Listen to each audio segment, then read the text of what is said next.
We have a revealing look at the late Steve Jobs. It happened last night. You may have seen it on 60 Minutes. Correspondent Steve Croft spoke with Walter Isaacson, whose new biography of the Apple founder is out this morning. Isaacson did more than 40 interviews with Jobs, and he paints a portrait of a complex and private man who often struggled with himself. He had lots of flaws. He was very petulant. He was very brittle. He could be very, very mean to people at times. And whether it was to a waitress in a restaurant or to a guy who had stayed up all night coding, he could just really just go at them and say, you're doing this all wrong. It's horrible. And you'd say, why did you do that? Why weren't you nicer? And he'd say, I really want to be with people who demand perfection. And this is who I am.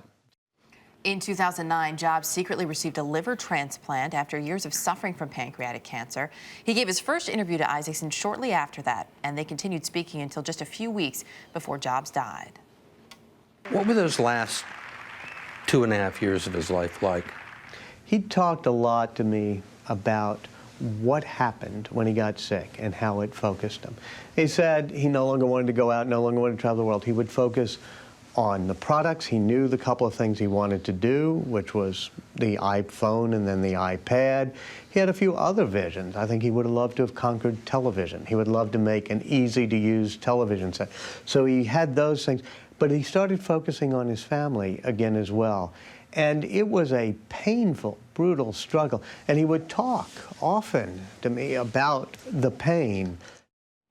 And joining us now is Andy Serwer, managing editor of Fortune magazine, who also interviewed Steve Jobs on a number of occasions. And was on the receiving end of a number of phone calls from Steve Jobs, too. The latest issue of Fortune on newsstands today includes an exclusive excerpt from Walter Isaacson's book. Always nice to have you with us. Good morning. Thanks. Good to have you with us. He did. He took a shot. He took shots at lots of people. I mean, he wasn't, I guess, to some as nice as you would think a guy who was that brilliant would be. And we've heard over and over again that he did have this kind of this acerbic personality. But he didn't spare many, did he? Well, that's right. I mean, the big thing for him was, making products for Apple Computer, getting things done that he wanted to get done. And if he had to be charming to make that happen, he would. If he needed to be tough and a jerk, quite frankly, he would do that as well. The whole point was creating new products. It's interesting because in this excerpt in Fortune magazine, it talks about one of those products that he wanted to create was software for, I guess it was the Apple II at the time, but for Apple computers. So he actually called on Bill Gates. Right. Brings Bill Gates down with a team of people, has him develop all this software, and then, oh, lo and behold, later on, we get Windows. What happened in that whole mess that went on between the two of them? Well, the relationship between Bill Gates and Steve Jobs is really, one of the most important business relationships of our time. And they're really parallel universe twins, born in 1955, both dropped out of college, both computer and business savants. And they started to get to know each other, as you suggest, Eric, around 1980, working on software for Apple, which was the bigger company at that point, of course. And what happened after a while is that Bill Gates saw that Steve Jobs' idea of software was better than his idea, so he borrowed a lot of those ideas, incorporated them into Windows, which helped Microsoft become more successful, which helped Microsoft eclipse Apple, and led to Apple's decline temporarily for a number of years. Steve Jobs leaves the company, he goes off into the wilderness, and the relationship is very, very complicated that way. One of the things in the book, he talks about this magical thinking, that he was brilliant enough that he could overcome anything, anyone, almost this air of invincibility.